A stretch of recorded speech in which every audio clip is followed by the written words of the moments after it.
경기가 끝났습니다. 네, 5대1. 어쩔 수 없는 실력 차가 있었어요. 우리가 브라질을 상대로 했을 때 이 정도 수준에 도달했다 라는 걸 알 수 있는 경기인 거죠 뭐. 네. 브라질은 이제 월드컵 우승을 노리는 팀이에요. 워낙에 선수층도 두껍고요. 막판의 경기를 보시면요, 브라질이 이 수비라인 앞쪽으로는 비니시우스 빼놓고 다 백업 자원이었어요. 투냐, 쿠티뉴, 오른쪽에 제주스, 중원에 파비뉴, 기마랑이스 다 백업 자원입니다. 근데 백업 자원이 백업 자원까지 같지가 않잖아요. 세계에서 가장 잘하는 선수들이잖아요. 2군으로 나왔는데도 5대1이라는 스코어는 냉정하게 봤을 때 경기력에 맞는 스코어다 라고 볼 수가 있을 것 같아요. 우리와의 격차, 우리와 브라질과의 격차는 5대1 정도 난다. 네, 이걸 이제 우리가 좀 깨닫고 이제 고쳐나가면 되는 거죠. 우리가 오늘 경기에서 보여줘야 되는 가장 중요한 포인트는 과연 우리가 브라질을 상대로 우리 축구를 할 수 있을 것인가, 이거였어요. 그리고 특히나 벤투 감독이 언제나 인터뷰를 할 때 어떤 이야기를 하냐면, 약팀을 만나든 강팀을 만나든 우리가 원하는 축구를 해보는 게 이전과 그리고 벤투 감독 이후에 달라진 점이다, 이렇게 이야기를 하잖아요. 우리 축구를 한다는 거, 뭐 빌드업 축구를 한다, 이런 이야기들이 있는데, 그 빌드업 축구가 좀 잘못 알려진 게 뭐냐면, 빌드업 축구가 볼을 막 점유해서 우리가 브라질을 상대로도 지배하는 축구를 하겠다, 이런 거 절대 아닙니다. 어떤 거냐면, 우리가 월드컵 예선에서 우리보다 약체를 상대했을 때 경기를 지배하는 빌드업, 그리고 오늘처럼 브라질, 그리고 우리가 월드컵 본선에 나갔을 때 포르투갈이나 우루과이 같은 우리보다 강팀을 상대했을 때의 빌드업, 이게 달라요. 그런데 벤투 감독은 약팀을 만났을 때는 약팀을 위한 빌드업, 그리고 강팀을 만났을 때는 우리보다 강팀을 만났을 때의 빌드업을 보여주고 싶은 거예요. 그래서 오늘 경기에 우리가 봐야 될 건 뭐냐면, 우리보다 강한 팀을 만났을 때 우리가 준비해온 역습을 위한 빌드업을 얼마나 잘할 것인가, 이걸 오늘 경기에서 봤어야 되거든요. 벤투 감독도 오늘 경기 전에 어떤 인터뷰를 했냐면, 아무래도 브라질이다 보니까 좀 변화를 줘야 될 것 같다. 그래서 오늘 선발 명단 보세요. 선발 명단에 정우영, 그리고 황인범, 그리고 왼쪽에 백승호, 이렇게 미드필더 3명을 두는 전형으로 나왔어요. 이거는 평소보다, 우리가 월드컵 예선을 치를 때보다 훨씬 더 수비적인 이 미드필더 조합이거든요. 원래는 뭐 이재성은 부상이지만 권창훈이나 이런 선수들이 좀 앞선에 나와서 공격형 미드필더를 배치하는 전형을 주로 사용했잖아요. 근데 오늘 경기는 중원에 황인범, 백승호, 정우영, 이 3명을 두면서 최대한 브라질의 공격을 막아보겠다, 요게 이제 우리의 가장 큰 첫 번째 목표였고, 그리고 두 번째 목표는 역습을 위한 빌드업을 나가기 위해서 우리가 볼을 끊어냈을 때 중원을 거쳐서 전방으로 뛰어나가는 손흥민, 그리고 황의조, 그리고 황희찬에게 좋은 패스를 넣어주겠다. 이게 오늘 우리 대표팀이 가장 보여주고 싶었던 부분이거든요. 그래서 실제로 경기를 보면 그러한 장면들이 몇 번 나왔죠. 손흥민 선수가 침투에 들어가는 황의조에게 원터치 패스를 넣어주면서 황의조가 수비 뒷공간으로 뛰어들어갔던 장면이나, 아니면 우리가 공격할 때 이 황인범 선수의 첫 번째 슈팅이 나왔던 장면인데, 측면에서 홍철이 빠르게 뛰어나가니까 수비 라인에서 홍철을 향해서 한 번의 패스를 넣어주는 이런 장면들이나, 이런 걸 보면 우리가 브라질이라는 강팀을 상대했을 때 강팀에게 맞는 역습을 위한 빌드업 과정을 분명히 준비해 나왔어요. 그리고 그러한 장면들이 몇 차례 나왔습니다. 그런데 우리가 이제 경기 내내 보면서 느꼈던 건, 우리가 아직 그 역습을 위한 빌드업을 이 브라질이라는 강팀을 상대로 하기에는 아직 그 벽이 높구나 라는 걸 느끼셨죠? 이제 많은 분들이 보시면서 좀 느끼셨을 것 같은데, 이제 그런 걸 보면 우리가 어찌됐든 역습을 나가려면, 과거를 생각해보면 뭐 슈틸리케 때나 이럴 때를 생각해보면 그냥 전방으로 뛰어나가고 그냥 단순하게 롱볼 붙여주는 이러한 단순한 패턴을 시도했다면, 벤투 감독은 이제는 한두 번 거쳐서 뛰어나가는 손흥민에게 좀 더 좋은 패스를 보내주면 어떻겠느냐, 그리고 그때 손흥민의 능력이 훨씬 더 극대화되지 않겠느냐, 이런 거거든요. 그런데 오늘 우리가 중원을 거쳐나갈 때 중원에서 카세미르와 프레드의 그 압박을 견뎌내지 못했다는 거, 그러면서 이제 황인범, 정우영, 백승호 이런 선수들이 중원에서 볼을 받은 이후에 전방으로 빠르게 넘어가는 플레이가 아무래도 안 되다 보니까 여기서 이제 우리가 역습을 위한 빌드업들이 나왔던 장면도 분명히 있지만 90분 내내 좀 아쉬운 장면들도 많았고요. 공격을 나가다가 오히려 우리가 볼을 빼앗기면서 브라질에게 결정적인 찬스를 내주는 장면도 너무너무 많이 나왔습니다. 그건 사실은 뭐 우리가 좀 느껴봐야 돼요. 왜냐면 우리가 이란을 상대할 때도 우리와 전력이 비슷비슷하니까 우리가 역습을 위한 빌드업을 이란을 상대로 잘 했거든요. 그러면서 우리가 이란 원정을 갔을 때는 역습으로 손흥민 선수가 골 넣었잖아요. 이제 그런 거를 이제 벤투 감독이 원하는 거예요. 근데 이 월드컵 무대로 나가면 이란보다 훨씬 더 잘하는 팀을 만나야 돼요. 그래서 우리가 이 벽을 한번 느껴봐야 포르투갈을 만났을 때, 그리고 우루과이를 만났을 때, 그리고 가나를 만났을 때 어떻게 우리가 빌드업 패턴을 조금 더 세밀하게 가져가고 어떻게 풀어나가야 되고 이런 것들을 정말 몸으로 느낄 수가 있는 거거든요. 그렇다면 어떻게 좀 더 효과적으로 우리보다 강팀을 상대했을 때 역습을 할 것이냐, 이 패턴을 우리가 잘 만들어서 준비를 해야 될 것 같습니다. 그리고 이제 두 번째 우리가 생각해 봐야 될 포인트 중 하나는 김민재가 없을 때도 우리가 잘할 수 있을 것이냐 라는 거겠죠. 그리고 이 문제는 벤투 감독이 또 늘 기자회견장에서 말하는 능동적인 축구와 관련이 있어요. 이 벤투 감독이 원하는 능동적인 축구는 무엇이냐, 우리가 과거에는 우리가 약팀이니까 수동적인 축구를 하면서 그냥 수비라인 내리고 그냥 수비적인 축구만 했다면, 이제는 브라질이 볼을 잡고 있을 때 우리가 압박을 좀 더 해보고, 그리고 우리가 원하는 압박 타이밍을 만들어서 선수들이 조직적으로 압박을 해보자, 이게 벤투 감독이 원하는 능동적인 축구거든요. 그리고 이 능동적인 축구는 세계 축구의 트렌드예요. 어떤 축구든 경쟁력을 가지기 위해서는 그냥 밑으로 내려가서 수비만 하는 축구로는 절대 강팀을 이겨볼 수가 없습니다.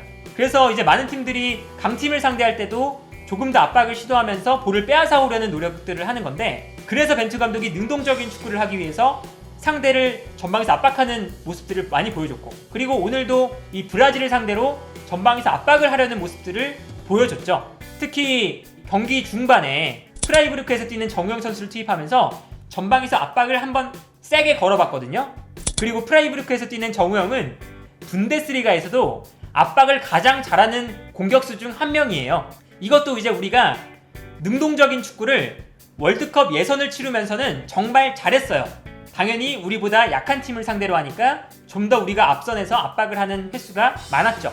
근데 브라질을 상대했을 때 우리가 또 지켜봤지만 브라질의 개인 기량은 우리가 지금 현재 가지고 있는 압박의 강도, 압박의 조직력으로는 브라질의 탈압박을, 또 브라질의 기술을 아직 이겨내기에는 부족하다라는 걸 오늘 알았어요. 그리고 이거를 우리가 월드컵 전까지 고쳐가면 됩니다. 그리고 이제 김민재 선수가 없다는 게 조금 아쉬운 건 뭐냐면, 우리가 전방 압박을 강하게 걸 때 가장 중요한 선수가 전방에서 압박을 걸지만 최후방에 있는 김민재거든요.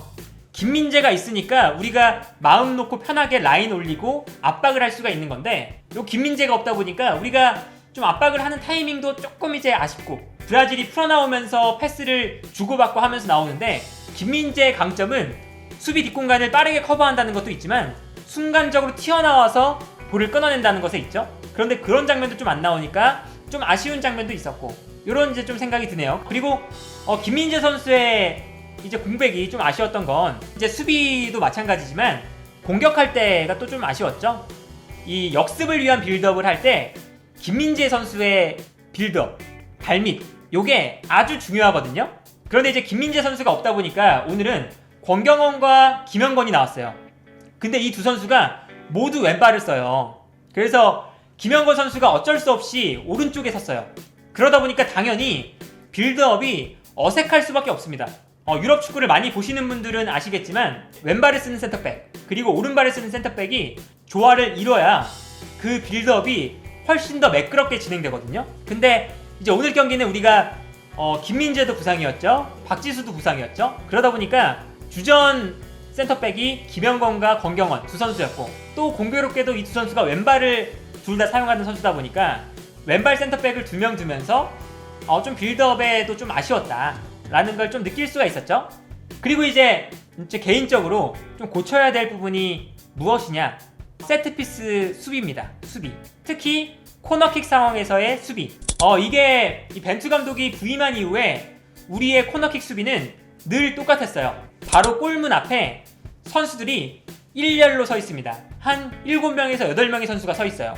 그리고 보통 우리가 요 박스 밖에서 뛰어들어오는 선수가 있잖아요. 상대 공격수들.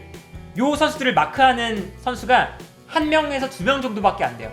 요 전술을 왜 쓰느냐? 지역 방어를 위주로 이제 수비를 하는 건데, 우리가 골문 앞에서 서 있으면 상대보다 먼저 골문 앞에 서서 위험 지역에서 자리 싸움을 우위를 가져가겠다, 이거예요. 근데 이게 단점이 뭐냐면 우리가 골대 앞에 서 있으니까 상대 공격수들은 뛰어들어와요. 우리는 러닝 점프가 아니라 제자리에서 점프를 하는데 상대 공격수들은 러닝 점프를 한단 말이죠. 이 아시아 무대에서는 우리가 체격 조건이 더 커요. 그러다 보니까 상대가 러닝 점프를 해도 우리가 제자리 점프만 해도 헤더 싸움에서 이겨낼 수가 있어요. 근데 오늘 같은 경기를 보세요. 코너킥 장면에서 골대를 맞는 장면이 있었죠? 그때도 보시면 티아고 실바, 히살리송, 마르키뇨스, 이렇게 우리보다 제공권이 좋은 선수들이 달려와서 러닝 점프를 해요. 그러니까 우리는 제자리에서 점프하는데 이 제공권 싸움에서 밀릴 수밖에 없거든요. 그렇기 때문에 이제 우리의 코너킥 상황에서의 수비는 이게 본선 무대에 갔을 때 아주 큰 약점이 될 수 있다 라고 볼 수 있을 것 같습니다. 물론 벤투 감독도 이걸 알고 있을 거고 분명 고치겠죠. 그런데 지금까지 해온 요 수비 작업은 우리가 만나야 되는 팀들은 요런 지역 방어를 쓰면 안 되는 팀들이다, 이렇게 좀 이제 말씀을 드릴 수 있을 것 같고, 그리고 오늘 경기 또 알 수 있는 건 황희찬은 오른쪽이 아니에요. 황희찬은 왼쪽입니다. 황희찬 선수와 손흥민 선수를 어떻게 공존시키냐가 이제 월드컵을 맞이하면서의 숙제거든요. 손흥민 선수가 왼쪽 측면 공격수로 월드 클래스인 선수인데 황희찬도 왼쪽에서 잘하는 선수예요. 그러니까 어쩔 수 없이 황희찬을 오른쪽으로 보내는데, 황희찬이 오른쪽에서 뛸 때는 왼쪽에서 뛸 때보다 자신의 능력을 절반도 못 보여줄 정도로 좀 오른쪽에서의 플레이는 어색해요. 근데 오늘 경기도 결국에는 황희찬이 오른쪽에서 좋은 모습들을 많이 못 보여주다가 결국에는 손흥민이 중앙으로 들어오고 그리고 황희찬을 왼쪽에 배치하니까 그때는 황희찬 선수가 좋은 모습들을 보여주잖아요. 그러면서 오늘 경기에서는 이제 황희찬을 왼쪽, 그리고 손흥민 선수를 최전방 공격수에 배치하는 이런 실험들을 해봤는데 이런 실험이 나름 나쁘지 않다.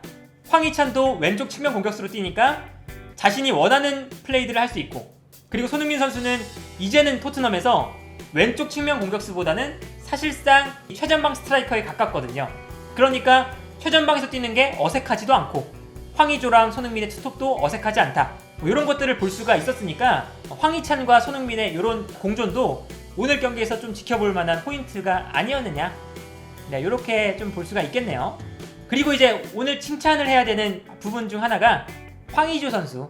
황의조 선수의 플레이 정도는 우리가 칭찬해도 되지 않을까요? 황의조 선수가 오늘 득점을 만들 때 이거는 솔로 플레이였거든요. 그냥 황의조 선수가 등진 수비수를 이겨내면서 득점을 만들어냈어요.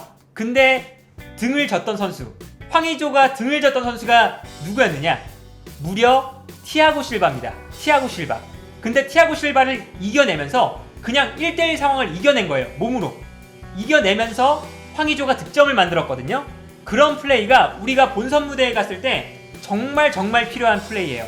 왜냐면 1대1 상황이 많이 나오지도 않거니와 이제 우리가 포르투갈 또 우루과이, 우리보다 강팀들을 상대로 했을 때 좀 믿어야 되는 건 공격수들의 개인 능력이거든요.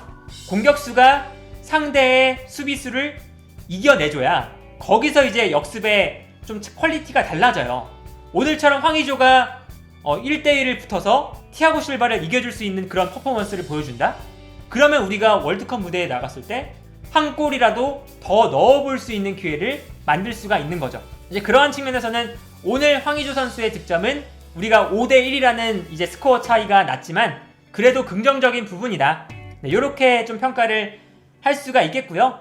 좀 정리를 해보면 브라질이라는 강팀을 상대로 우리가 하고 싶은 축구를 해볼 수 있는 기회가 얼마 없어요. 그런데 우리가 하고 싶은 축구를 브라질을 상대로 해봤습니다. 이 브라질이라는 강팀을 상대로 우리가 하고 싶은 축구를 했을 때 먹혀 들어갔던 부분도 분명히 있고, 반면에 먹혀 들어가지 않고 우리가 아직은 좀 부족하구나 라는 걸 느꼈던 부분도 분명히 있습니다. 그래서 이제 오늘 우리가 칭찬해야 될 것은 우리가 하고 싶은 축구를 90분 내내 해보면서 몇 번의 찬스를 우리가 만들었다라는 걸 우리가 칭찬을 해야 되는 거고, 그리고 이제 좀 고쳐나가야 되는 부분들은 당연하게도 우리가 하고 싶은 축구를 했지만 브라질이라는 강팀을 상대로는 아직 좀 부족하구나, 이걸 이제 우리가 느껴야겠죠. 그리고 고쳐나가면 되는 거고요.